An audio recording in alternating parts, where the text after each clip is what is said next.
I won 5 million on a lottery ticket I bought for 4 yuan. Before I could even celebrate, I got into a car accident. The medical bills came up to a staggering 9 million, yet, my husband stood by my bedside and said, if you were sensible, you wouldn't have gotten such an expensive injury. He took off with 5 million and his true love. I opened my eyes and found myself back at the lottery stand. My phone wouldn't stop vibrating, my husband's profile picture flashing frantically. I knew he had been reborn too.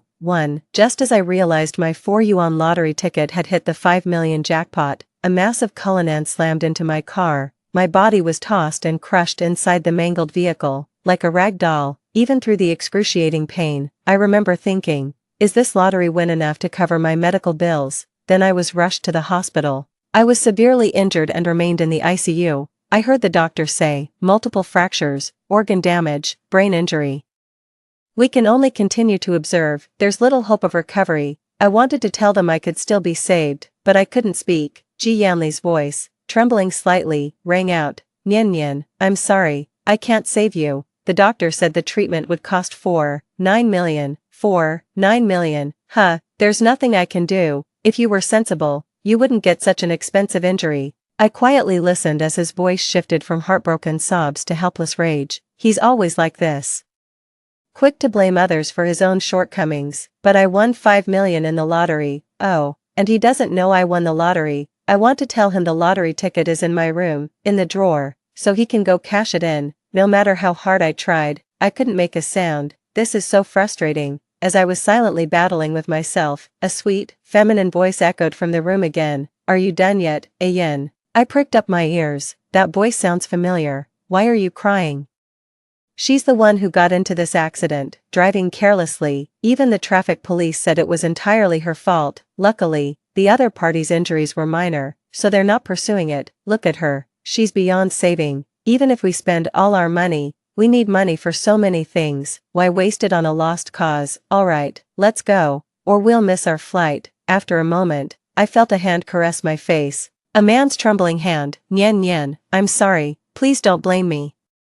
Their footsteps faded into the distance, disappearing beyond the door. Silence filled the room, broken only by the cold, indifferent beeping of the machines. Looks like this is the end for me. I feel a pang of resentment. All my life's good fortune, only to benefit someone else in the end. If I had a do-over, I'd never buy another lottery ticket. That's impossible. Reborn. I walked into the same lottery station at the exact same time. The lottery ticket worth 5 million yuan was back in my hands.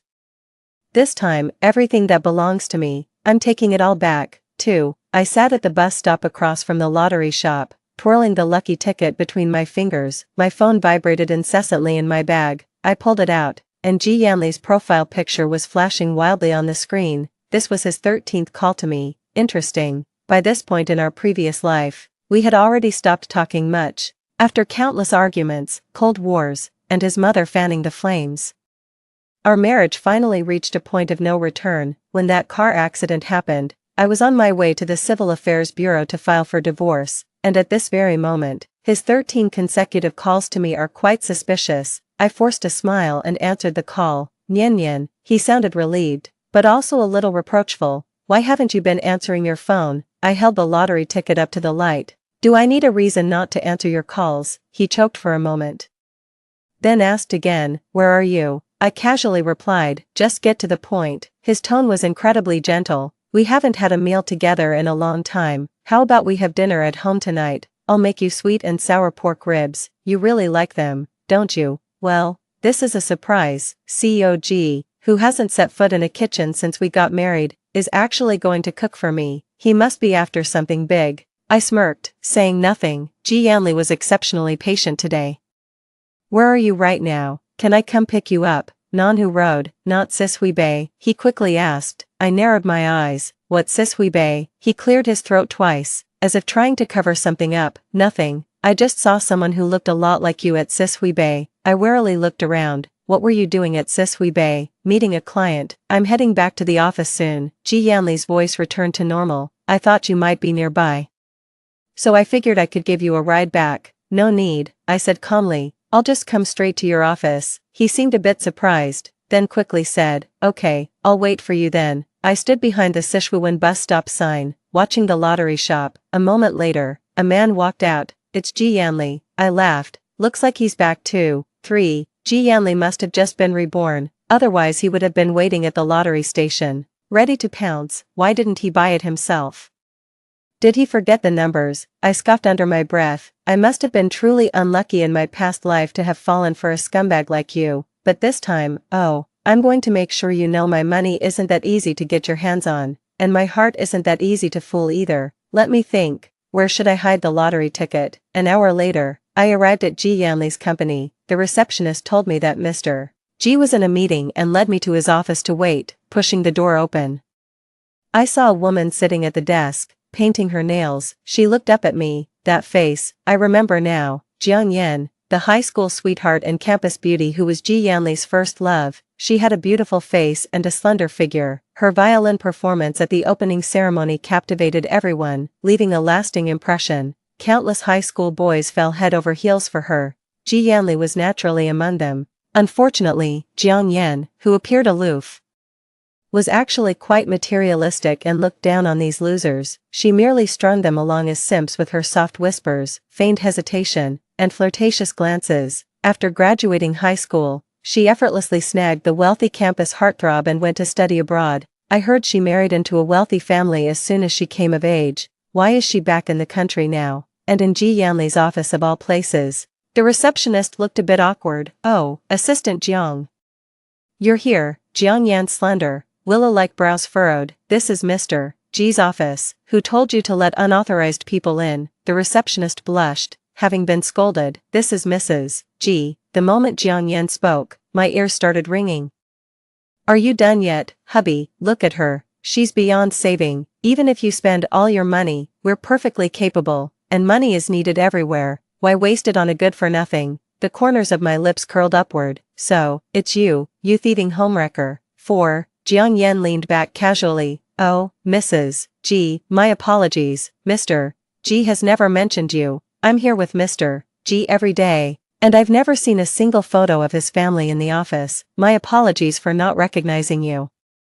But after meeting Mrs. G today, I can somewhat understand Mr. G. She covered her mouth, feigning a laugh. Honestly, his wife is a bit unpresentable. Mr. G probably feels too embarrassed to show off any photos. Haha, yeah, Yanli never keeps my photos at the office. Besides our wedding photos, Yanli and I have very few pictures together, but I once saw a photo of Jiang Yan, an old student ID photo, tucked away in a hidden compartment of Yanli's wallet. One time, he got drunk and collapsed by the sofa, staring at this photo for a long time. How utterly devoted. A cold laugh echoed in my heart. Seeing my silence, Jiang Yan continued, but Mrs. G, you really need to be sensible. This is a company. Stray cats and dogs should just wait obediently at home for their master's favor. Running wild outside will only get you a beating. I put my hands behind my back, stretched my knuckles, and walked to the desk with a smile. Exactly.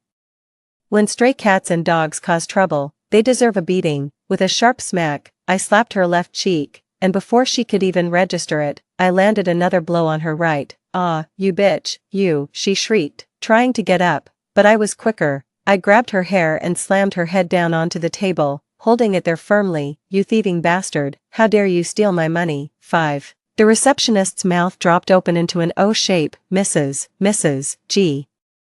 The commotion from the office drew a crowd of onlookers. Whoa, who is that? So badass. She claims to be Mr. G's wife. What kind of show is this? Isn't it obvious? The legitimate wife is here to confront the mistress. Oh my god, Assistant Jiang is in such a terrible situation. She's miserable, and I'm loving every minute of it. Haha, I can't stand her usual fake act. She's clearly a manipulative schemer. I mean, seriously, the wife is way too overbearing. Just throwing hands whenever she feels like it. No wonder Mr. G is cheating. Assistant Jiang is so gentle. Ugh, you scumbag, if you're so brave, say it louder so I can hit you too. The colleague's whispers made Jiang Yan's face burn. She shrieked, her usual dignified demeanor completely gone. Let me go. Ah Yan won't let you get away with this. I tightened my grip. Shoo, you're so loud. I remember you weren't like this in high school. Goddess Jiang, her struggling stopped abruptly.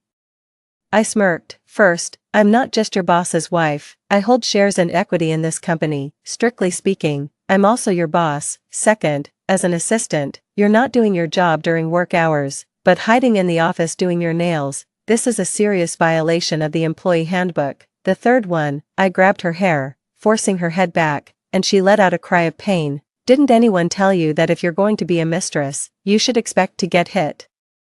Jiang Yan whimpered, then burst into tears. It's your husband who doesn't want you. How can you blame me when you can't even control your own husband? I'm not the other woman. Ayan loves me, not you. You're the one shamelessly clinging to his wife's position. Ayan, save me. I watched her with indifference. These days, people who knowingly break up marriages act so self-righteously. It's truly a sign of declining morals. But looking at how eager she is to climb the ranks.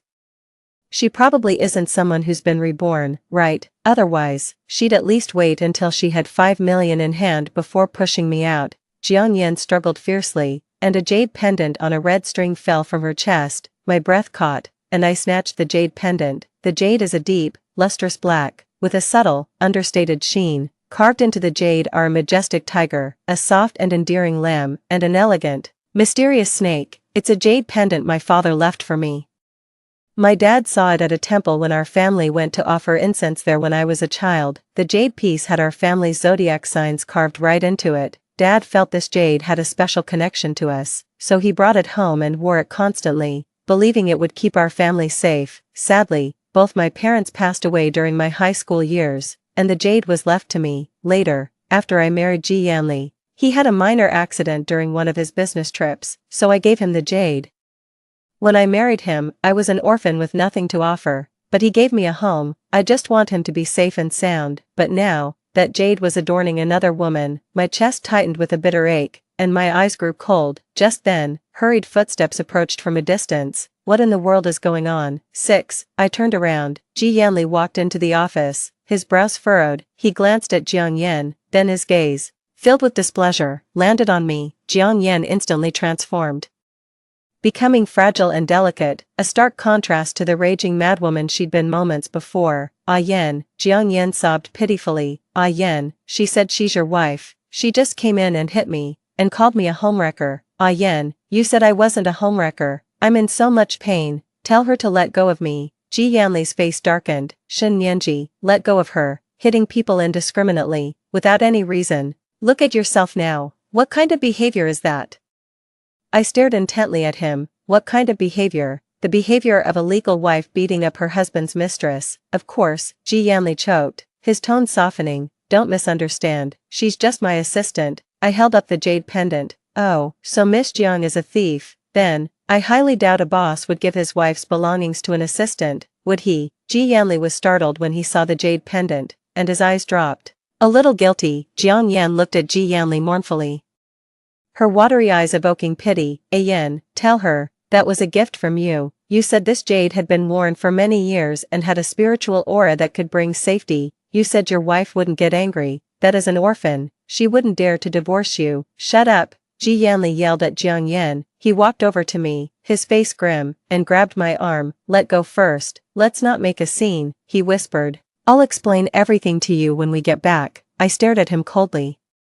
Take your hands off me. He paused, then growled, Shen Nianji, don't push your luck. I stared back at him. Go on, try me. See if an orphan like me cares about face. Yanli tightened his grip on my hand, but I met his gaze. Refusing to back down, a few seconds later, he slowly loosened his grip. Ha, coward, I knew it. He wouldn't dare cross me without getting his money first. Jiang Yan started sobbing again. Her face was as beautiful as ever, but beneath that beautiful facade, there was selfishness, greed, and resentment. I scoffed. I'm sure when Goddess Jiang married into that wealthy family, she had people fawning over her everywhere she went. Now she's stuck painting her nails in some small-time boss's office. Life's twists and turns, they're truly unpredictable. Yanli's expression shifted repeatedly, his lips parting slightly. But Jiang Yan, after all that time in high society, how can her taste still be so awful? I picked up Jiang Yan's nail polish and slowly poured it onto her hair. Your nails are really ugly. 7. Yanli, his face ashen, pulled me into the car. Then he drove to the supermarket. I was a bit surprised, then remembered he had said he'd cook dinner at home tonight. Pushing the shopping cart and buying groceries seemed to calm him down a bit. I just trailed behind him, saying nothing. Once we got home, he seemed to have completely recovered, reverting to his usual gentle and refined self. He really knows how to adapt. I sat down. The table was laden with a feast: spicy chicken, stir-fried lettuce, white jade mushroom and loofah soup, and the sweet and sour pork ribs he learned to make from my mom. Yanli sat across from me, his gaze soft, his features blurred. I can't remember the last time he cooked. We've known each other since we were kids. His dad was always busy with work, and his mom loved playing mahjong, so he practically grew up eating at our house. My mom's sweet and sour pork ribs were famously delicious. Every kid in the neighborhood would come over to get a taste. Later, when I was in my last year of high school, my dad passed away from an illness. My mom was utterly heartbroken. Not long after, she followed him. I sat on the floor, clutching our family photo, until dawn broke. I don't have a home anymore. No one will ever cook for me again. The next day, Yanli knocked on my door. 18 years old, he walked into my house, still in his school uniform, carrying a plate of sweet and sour pork ribs. Nyan, this is the sweet and sour pork ribs I made. You weren't around a few days ago, so I asked Auntie to teach me how to make it. I wrote down every step she told me and followed them one by one. Don't worry, I'll cook for you from now on, so you'll never go hungry. Eat up, then we'll go home. That sweet and sour pork was so bitter, the sugar had completely burned, yet, with tears streaming down my face, I ate the entire plate of ribs. Back then, I truly believed he would be my home, but now, I looked across the table. The 18-year-old Yanli was gone. The 28-year-old Yanli was nothing but repulsive. Nyan, why aren't you eating? Yanli's voice was gentle as he placed a piece of spare rib into my bowl. I kept my head down, silent, my hand still under the table. He sighed, putting down his chopsticks. Are you still mad? He began to explain. I'm sorry, Nyan, Jiangyan, I did have a past with her. You know, I had a crush on her back in high school. Back then, she didn't think much of me. It's not like I'm still hung up on her. It's been so many years. It's just that I had a lot of pent-up feelings back then. She reappeared recently, divorced and looking quite down on her luck. At first, I just felt sorry for her. We were classmates, so I figured I'd lend a hand, but she came on to me, and we've been on bad terms lately. Yanli cleared his throat and immediately added, I'm sorry, I lost control, but I've let go now. Nyan, I know it, you're the one I truly love. She was just a phantom, something I yearned for in my youth but could never grasp. Even if I had her, it wouldn't be anything special. His eyes were incredibly sincere as he raised his hand. I swear, I don't love her. I never have, and I'll never have anything to do with her again. Tomorrow, I'm letting her go from the company. I remained silent. Yanli walked over and crouched beside me. He covered my tightly clenched hand and gently unfurled it. He froze instantly. In my palm lay the jade pendant I had just snatched from Jiangyan's neck. His voice trembled slightly. Nyan, I cut him off. Yanli, as you said, I'm an orphan with nothing to my name. All my parents left me was this jade pendant. It's my most precious possession, and I gave it to you, but you just tossed it aside, using it to charm some other woman. Yanli's face went pale, and his lips began to tremble. I didn't dismiss you. I'm sorry, Nyan, it was my fault. I gave a bitter laugh. You said you didn't love her. So what kind of love could there be for me? Someone you just casually tossed aside. You gave away my jade pendant, then abandoned me, barely clinging to life on a sickbed. It turns out I was discarded so long ago. How ridiculous that I'm only just realizing it now. Yanli's eyes were bloodshot. He squeezed my hand hard. It's not like that. I love you. I really do. I'm sorry I shouldn't have given away your things. She begged me at the time, and I just gave in. I'll never do it again, Nyan.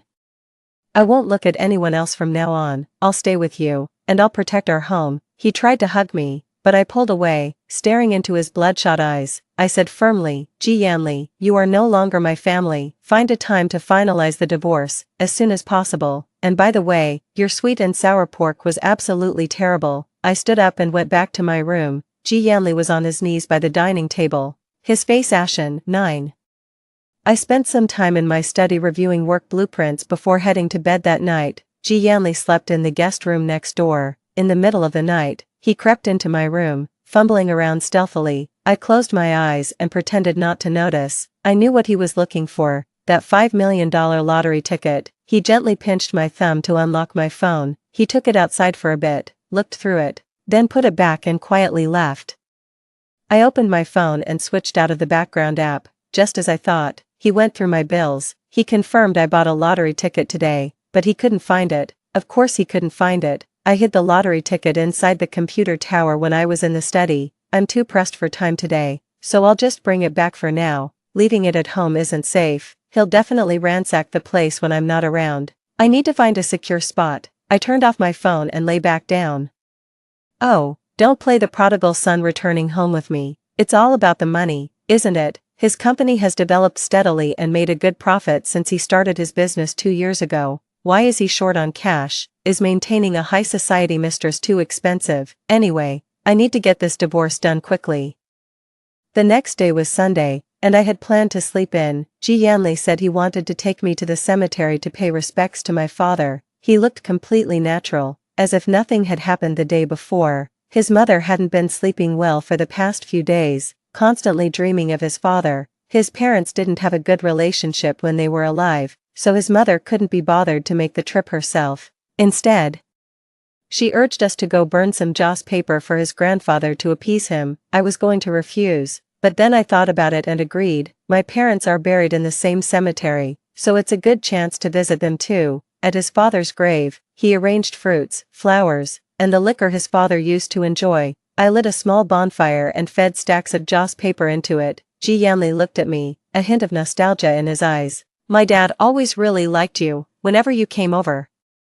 He'd secretly dip into his private stash to buy you snacks. Yeah, I remember, I murmured. In the entire G family, the one who treated me best wasn't Yanli, but Uncle G. Yanli squatted down with me and said, when your family had that accident in your senior year of high school, my dad insisted on bringing you to live with us. My mom, she wasn't too keen on it at the time. I just smiled. His mother wasn't just reluctant, she was vehemently opposed. Their family was of modest means, and his mother was unwilling to raise someone else's child. His father, however, was very insistent. This honest, timid man, who had been under his wife's thumb his entire life, for the first time fiercely stood up to his overbearing wife. Their home was in utter chaos during that period, with constant arguments. His mother was crying and making a scene at home, while his father stubbornly refused to say a word, displaying the obstinacy he'd shown his entire life. Thinking back, I said softly, I must have caused your family a lot of trouble back then. Yanli waved his hand. My dad is a sentimental person.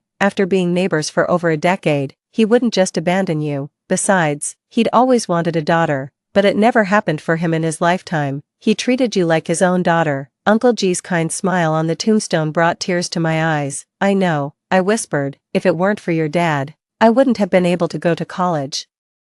Your mom always thought the tuition for my university was left to me by my parents. The truth is, my parents' money was all spent on their medical treatments. It was your dad who secretly helped me out. Yanli was visibly moved. He didn't spoil you for nothing. When he passed away, we had just moved into a new house and didn't even have money to buy him a burial plot. You were the one who took all your savings from those years of work and bought him this burial plot. I know you had originally saved that money to buy burial plots for your parents. Your parents' ashes are still being kept at the columbarium. You've been a better son to me than my own. I remained silent, focusing on burning the paper offerings. Uncle G was a good man, and I'd always done right by him. But his son, he wronged me. I know he wants me to have a good life with Yanli, but I can't do that anymore. I'm so sorry. Uncle G. Yanli then said, Nyen. I've found a great burial plot for us, right around here. The feng shui is excellent. I'll take you to see it later. If you like it, we'll settle on it and pick a day to bury mom and dad's ashes. I said flatly, you don't need to worry about it. I'll buy my parents' graves myself. Just tell me when you want to finalize the divorce. He paused, then spoke with some difficulty. Nyen, I don't want a divorce. I really don't. Please. Just give me one more chance. Dad's watching over us. He wants us to be okay too. Before I could say anything, his phone rang. He pulled out his phone, glanced at it, and his expression shifted, looking a bit uneasy. Nyen, work needs me. I need to take this call. Wait for me to come back. With that, he quickly left. I curled my lips into a sarcastic smile. Ha, it's Sunday today. No one's even at the office. Yanli's lies are getting increasingly careless. 11. After burning the paper offerings in my hand, I bowed to the tombstone and then headed to the columbarium nearby. My parents' urns are kept in 2 adjacent niches. They were still young when they passed, only in their early 40s. The photos on their niches show them as a handsome and gentle couple, truly a perfect match. And now, I'm almost 30 myself. I'm almost 30, and I still haven't been able to properly settle my parents. I've been an unfilial child. After my parents passed, I felt incredibly insecure. Like I had no connection to this world anymore. When Uncle G and G Yanli reached out to me, I didn't hesitate to take their hands. I desperately want a home. I need a safe harbor, a place where I can feel truly present. That's why, for the past few years, I've practically bent over backwards for their family. My mother-in-law was harsh and difficult, but I put up with it. Ji Yanli started coming home less and less, using work as an excuse, and his temper grew worse. I put up with it. I told myself I needed to be understanding of them. My mother-in-law never liked me to begin with, and after all these years, I still haven't given them a grandchild, which only fueled her resentment. Ji Yanli was a hard worker, and the pressure only intensified when he started his own business. It was understandable that his temper would suffer. Families are supposed to be understanding and forgiving of each other, aren't they? But I never imagined my tolerance would be met with betrayal and abandonment. Family shouldn't be like this. I was wrong. I shouldn't have placed my sense of security in others. I was too weak. But heaven gave me a second chance. Maybe my parents in heaven are watching over me. Unable to bear my tragic death in my previous life, they pleaded for a second chance for me. This time, I'm going to live my life to the fullest. By the time Ji Yanli returned from his call, I was already back at Uncle G's grave. He seemed a bit troubled, forcing a smile as he told me I could leave. Just before he left, he remembered to ask me, "Want to visit Mom and Dad at the columbarium? It's been a long time since I've seen them." "No need," I said, pulling out a wet wipe to clean my hands. "We're getting divorced. Besides, I doubt they'd want to see you either." Ji Yanli's expression darkened. I asked again when we were going to finalize the divorce. He dodged the question. It seems he's not going to agree easily. I'll have to find a way to force his hand. 12. The next day, Monday, I went to work bright and early. To my surprise, I was immediately chewed out. The new hire, clearly a connected individual, stood by, smirking. "I understand. They're trying to make room for this new hire, deliberately making things difficult for me." I sneered coldly. I'd just pull out the video I accidentally took of the boss's niece and the boss getting it on in his office. Then I'd happily collect my 2N severance package, which is basically hush money. I went home feeling great. As soon as I updated my resume, HR called me for an interview right away. It's actually Lin's Jewelry, a major domestic jewelry group. I'm a little excited. Jewelry design has always been my dream, but the expensive tuition was clearly unrealistic for me at 18.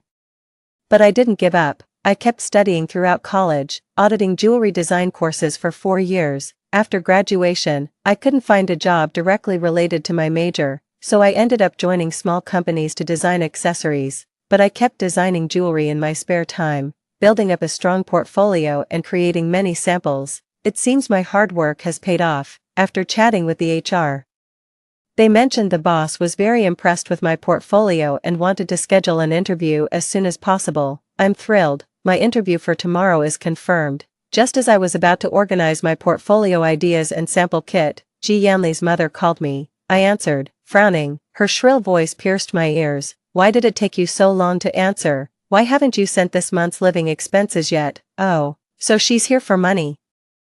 "Because she helped me out with living expenses and school back then. She's always felt I owe her family, demanding money from me every month. Even after I got married and Ji Yanli started his business and made money, she still insisted on squeezing living expenses out of me. Basically, she's just exploiting and manipulating me." She resented the financial burden I brought upon their family back then. She resented my father-in-law arguing with her because of me.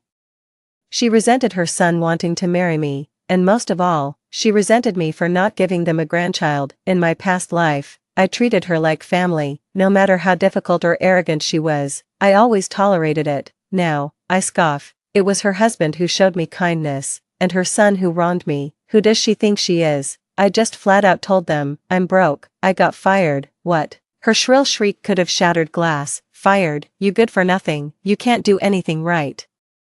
I fed you and clothed you back then, and now you still have to rely on my son to support you." I held my phone further away. "I got fired because of you, you know," my mother-in-law shrieked. "Because of me? What's that got to do with me? I counted on my fingers. Last month, you had a cold and wanted me to take you to the hospital. The week before last, you said your back hurt and asked me to take you for a massage. Last week, when you went on your trip, you insisted I take you to the airport. You wouldn't even let me call a cab for you. It's because you're so demanding that I kept taking time off, and that's why the company fired me. The mother-in-law choked for a moment, then yelled, "It's your duty to serve me. What's wrong with me asking you to do a few things? Calling a cab costs money, doesn't it? You spendthrift, you don't earn money, so how would you know how hard my son works for his? You ungrateful wretch. How dare you complain about me being too much? I never wanted to take you in back then. If only I'd known you'd be so heartless." I couldn't be bothered to listen to her rambling. "Alright, I'm hanging up. Wait, come over tomorrow to clean the house." I refused. "No, have your son hire a cleaner for you," she shrieked like a boiling kettle. "You lost your job and you still have the nerve to hire a cleaning lady. How can you be so wasteful? My son marrying you was the worst mistake ever." I was about to hang up, but then I remembered that Yanli's documents were with her mother. She was wary of me, afraid I'd steal their household registration and property deeds to sell their house. I had to get them back, otherwise, that old woman would cause trouble again when it came time for the divorce. I cut her off impatiently. "Go on, scram, be home tomorrow morning." She was about to say something else, but I decisively hung up. 13. The next morning, I arrived at Yanli's mother's house bright and early, ringing the doorbell insistently. Still groggy, she opened the door and immediately started scolding. "Who told you to come so early? Can't a person get some sleep in peace? You're so inconsiderate." I pursed my lips, "Deliberately keeping you awake. Besides, I have an interview today, and I can't afford to be late." I pushed past her and walked straight into the house. She followed me, nagging endlessly, bringing up the same old complaints about me not having children and urging me to try some folk remedies. I deliberately pushed the roaring vacuum cleaner towards her feet. She took a few steps back, annoyed by the noise, and left to get dressed and go out. I immediately turned off the vacuum and slipped into the room. Skillfully, I retrieved a key from the wardrobe and unlocked the drawer of the nightstand beside it. It didn't take long to find what I was looking for, a document folder containing Yanli's household registration booklet, the property deed for our current house, and a few other certificates. As I was sifting through them, I found an insurance policy underneath. I opened it, and to my surprise, I was the insured. I froze. What kind of insurance is this? And why was my insurance policy secretly locked in a drawer with Yanli's documents? I opened it up and saw in bold letters, "Accidental death insurance, with a maximum coverage of 2 million. My breath caught in my throat. When did I get this? How come I don't remember? I thought back carefully. It seems like 2 months ago, Yanli mentioned wanting to get health and retirement insurance for the whole family, so we'd be covered. Then he just handed me a stack of policies to sign. I don't really pay attention to that stuff, so I just let him handle it. The policy terms are so complicated, I can't be bothered to read them. Just give it to me, and I'll sign. But he never told me he bought me a huge personal accident insurance policy. Why did he buy this for me? Why did he keep it from me? Why is my policy hidden here? What are they hiding? I felt a chill run through me, and I sat down, leaning against the wardrobe, thinking back. How exactly did that car accident happen in my previous life? I had a cold during that time and was in really bad shape. Yanli and I were in a cold war. We hadn't spoken in a long time. That day, he specifically called me to say that all the medicine in the home first aid kit had expired, and he'd replaced them with a new batch, including some cold medicine. I didn't think much of it and just took them. After I took the medicine, he told me that since we had time today, we should go and finalize our divorce. He even added that traffic wasn't bad right now, so driving would be quick and more convenient than taking the subway. So I went downstairs to get my car. On the way, I started feeling drowsy, my eyelids getting heavier and heavier. While waiting at a red light, I scrolled through my phone, afraid I'd fall asleep, and found out I'd won the lottery. Even such huge news couldn't wake me up. I kept driving in a daze, and then, the accident happened. I remember they said it was entirely my fault, so, it wasn't them hitting me, it was me, driving while disoriented, who hit them. I clutched that insurance policy for dear life. After taking the medicine Yanli bought, I became disoriented. He deliberately lured me into driving at that time. He wanted to kill me for that 2 million. I closed my eyes, my heart turning to ice. My hands were trembling so badly I could barely hold on to those few sheets of paper. "This is my husband. this is the family I chose. I originally thought he just couldn't resist the temptation of other women and was having financial difficulties again. But I never imagined he was after my money and my life. We grew up together, over 20 years of friendship, and a human life. None of it was as valuable as those 2 million. My heart was filled with both sorrow and indignation, and tears streamed down my face. Suddenly, there was a sound from the door. Someone's opening the door. I instantly snapped awake, quickly stuffing the insurance policy into my bag and putting everything else back in its place. 14. I held my breath and listened. There were 2 people outside the door. It must be Yanli and his mother. The door was ajar, and I faintly heard her voice. She's pregnant. You need to get rid of this wife of yours, fast. Hurry, the baby won't wait. Yanli cut her off in a low voice. Enough, not another word. My mind was reeling. So that's how it is. Jiang Yan is pregnant, so they're desperate to get rid of me. Instead of being discarded for nothing, I might as well trade my life for 2 million. Now that Yanli knows I have 5 million, he'll naturally want to get his hands on that first. He's rich now, and his mom will finally get to hold her grandchild. Everyone's happy, and me, just an orphan. If I die, I die. No one cares. I bit down hard on my lip, my heart seething with hatred. How dare you? How can despicable, greedy, and vicious scumbags like you get everything you want, drinking others' blood, stepping on their bones, trampling on their dignity and lives? You're the ones who deserve to die. Yanli is calling for me in the living room. I took a deep breath, forcing myself to calm down. Nian Nian, he asked as he walked into the room, finding me wiping down the wardrobe. Why didn't you answer when I called? I dropped the rag, expressionless, and rubbed my hands. I'm tired. Yanli gently took my hand. You've worked hard. From now on, we can just hire someone for this kind of thing. I gently pulled my hand away and said, I have another interview, so I'll be going now. He frowned. You really don't have to work so hard. I can take care of everything. I ignored him and walked straight out. I grabbed a bubble tea outside, which helped me calm down. The first thing I still need to sort out is the divorce. Yanli is so desperate for money. It's definitely not for baby formula. He must be in trouble. Maybe there's an issue with his company. I don't want to get caught up in his mess, so I need to cut ties early.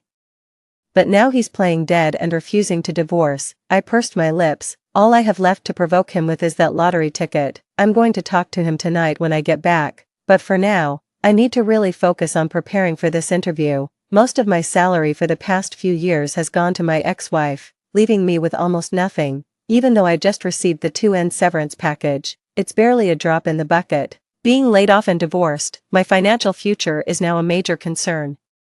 And my future career development. Today's interview is crucial. 15. Lin's jewelry group occupies an entire impressive building. Its decor is understated yet tasteful, reflecting the owner's excellent discernment. After checking in, the secretary led me to the reception room. I never expected Lin Qingshi, the CEO of the group, to personally interview me. He was tall and reserved, dressed in a perfectly tailored suit. His entire demeanor, much like the building itself, exuded an understated elegance.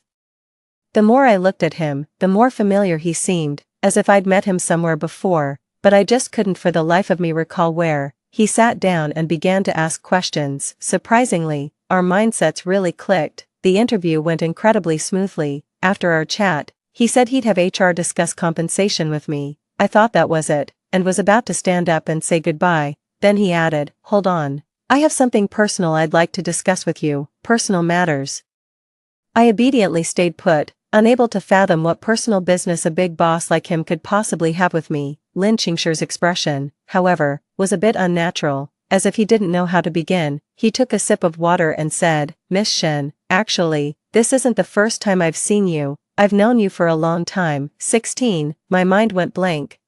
When did we meet? He cleared his throat and looked at me intently. This might be a bit presumptuous to ask, but Miss Shen, have you been reborn? I stared at him, wide-eyed, as if struck by lightning. How did he know? This is insane. Could he also be? Lin Qingshi nodded. That's right. I'm also living my second life. I slumped back in my chair, rubbing my forehead with a wry smile. Oh my god, did you glitch out? Why is everyone getting a second chance at life? I asked him. Did you know me in your past life? Because I don't think I know you, even though he looked familiar when we first met.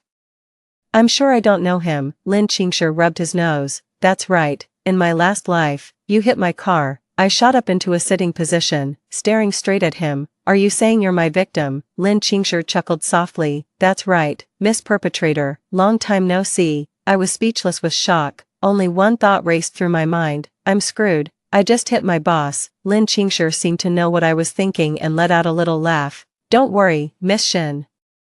The slate from our past lives has been wiped clean. You won't have to pay for it again in this one. I clasped my hands together and raised them to my forehead. Thank you, Mr. Lin, for your generosity. May good people live long and prosper. Lin Qingshi waved his hand. No problem at all. We looked at each other and couldn't help but burst out laughing. It felt like I'd been smiling ever since I met him. I've been miserable ever since I was reborn, I asked him.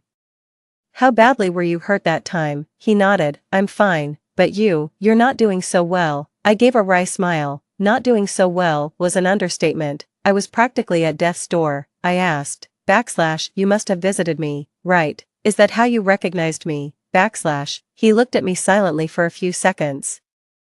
Then said, I only sustained minor injuries. I'll be up and about very soon. At the time, the traffic police ruled you were entirely at fault. You were unconscious in the ICU, and your mother-in-law was very unhappy with the outcome and kept making a fuss, so I paid some money to appease her. I visited you later, and I still regret it a bit. He chuckled. I should have given you more. You looked absolutely miserable. His voice was so gentle. I listened quietly, feeling all the previous turbulent emotions smooth out. I laughed too. Good thing you didn't give me more. It wouldn't have done me any good anyway. He stopped smiling. I heard later, your family signed the DNR. I nodded. The doctors said it's incurable. They're not really family anyway. Lin Qingshi's eyes were clear, filled with pity as he looked at me. Seeing his gaze, I lowered my head, feeling a bit lost. When I spoke again, my words were a jumble. It's really nothing.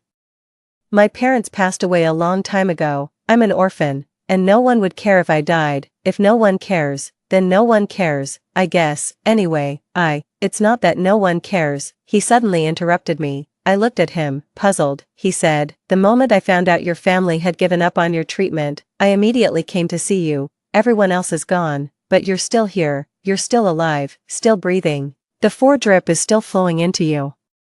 And all those machines monitoring your vitals are still running. I can see it in you. You want to live. You haven't given up on yourself. My eyes welled up. I remembered lying in that hospital bed, feeling utterly abandoned by the world. It was like falling endlessly through an abyss of darkness, the sheer loneliness, the despair, the terror of being consumed. Lin Qingshi had, at some point, sat down beside me, gently wiping away my tears with his thumb. Back then, I thought, what a strong girl. If they don't want you, I do. As long as you don't give up, I won't give up on you. What if you get better? What if a miracle happens? Even if there's no miracle, I'll be with you every step of the way. I closed my eyes, and my memories drifted back to my past life. Even during those muddled times, I wasn't entirely oblivious. Sometimes it's as if I see a shadow flitting across my vision. Sometimes it's as if I can hear whispers in my ear, but it's all too indistinct.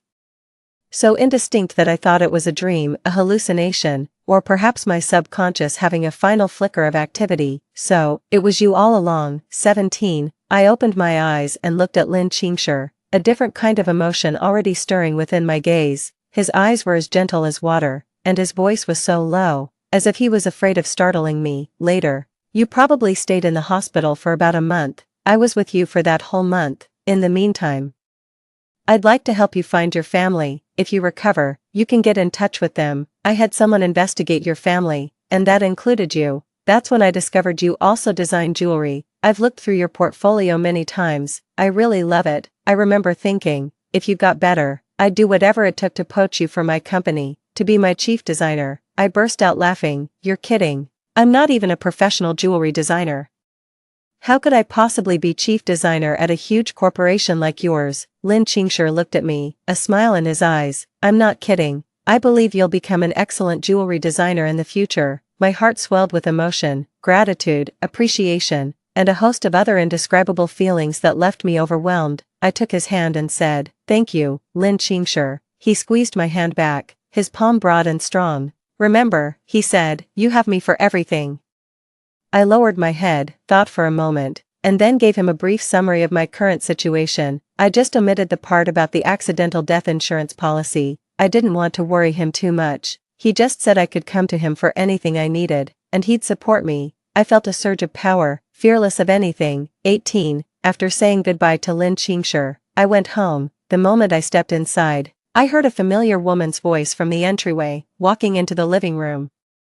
I saw Yanli standing by the sofa, looking at me with a somewhat flustered expression. A woman was sitting on the sofa. It was Jiang Yan. I scoffed. He just finished playing the good guy with me and couldn't wait to bring someone home. Talk about being impatient. Jiang Yan saw me and proudly lifted her head. Oh, Mrs. G is back. Please don't be angry, Mrs. G. It's not like I deliberately tried to intrude. It's just that Yan was so insistent. Your home is quite lovely, but this sofa is a bit small and not enough. What do you think, Mrs. G? I crossed my arms. You know, I think you should read more. Mastering a craft isn't used that way. What you're doing is called an uninvited takeover, colluding in evil, illicit affairs, and behaving worse than animals. Jiang Yan's face went pale. Yanli grabbed her arm. Shut up. He forced a smile and told me, don't listen to her nonsense. Nian. She just came up here to get out of the rain.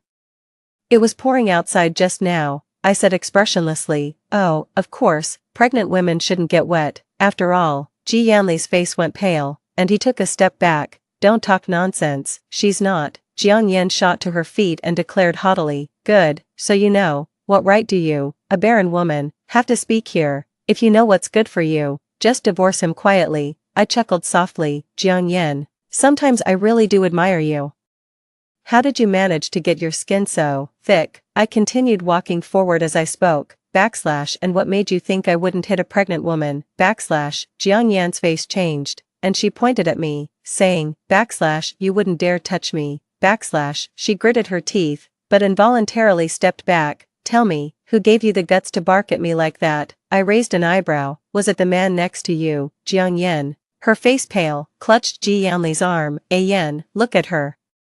This shrew is trying to hit me again. Yanli stepped forward, placing himself between us. His brows were furrowed, and he looked at me intently. Nian, I'll see her out, and we can talk about everything when I get back. With that, he ignored Jiang Yan's protests, forcefully pulled her into his arms, and led her out of the house. I scoffed coldly. Turning around, I saw a phone lying on the coffee table. It was Yanli's. 19. I had used Yanli's phone once a long time ago. I typed in the password, just on a whim, and it actually unlocked. A wave of relief washed over me, and I quickly started searching. As I kept looking, my expression grew increasingly grim. Yanli apparently got hooked on online gambling 3 months ago and has already borrowed 5 million from various online lending platforms. No wonder he was so desperate for money. Loan sharks use incredibly ruthless methods to collect debts, not to mention issues like credit scores. The car accident in my previous life should be about a month away from now. He must have been cornered by loan sharks back then, so he threw me under the bus to settle some of his debts. Yanli, oh Yanli, how could you be so foolish? Of all things, why gambling? While silently cursing him for being so pathetic, I quickly pulled out my phone to snap pictures of his online gambling transaction records and debt collection messages. Just as I finished the last page, the front door clicked shut behind me. I quickly tucked away my phone. Yanli returned, looking utterly exhausted. Spotting the phone on the coffee table, he slumped onto the couch. So, you know everything now, don't you? I didn't say a word. It's not like anyone would believe me if I said I hadn't seen it. He covered his face with one hand and said, his voice filled with pain, I owe a lot of money. Nian, please, help me. How can I help you? I have no money, I said coldly. You have a lottery ticket. He took his hand away and stared at me intently. You have a lottery ticket worth 5 million. My heart skipped a beat. What do you mean? He stared intently at me. You're back, aren't you? I know. You're so different now from how you used to be. You've come back. Filled with hatred for me. You hate me for not saving you back then. He talked to himself. But I couldn't save you. The doctor said you're a lost cause. I'm drowning in debt, with elderly parents and young kids to support. I can't save you. Jiang Yan's child. My mom was really pushing me in my past life, so I had no choice but to be with her. I came too late in this life. She was already taken by the time I got back. I can't let her abort it. That's my child, Yanli cried, large tears streaming down his face. I know I've wronged you, but I'm out of options. Nian, please help me. once I've paid off my debts, we'll live a good life. I'm done with gambling. I'll make tons of money so you can live comfortably. As soon as Jiangyan's baby is born, I'll give it to my mom to raise. Nothing will stand in our way, and my mom won't give you a hard time anymore. That bitch Jiangyan, in her past life.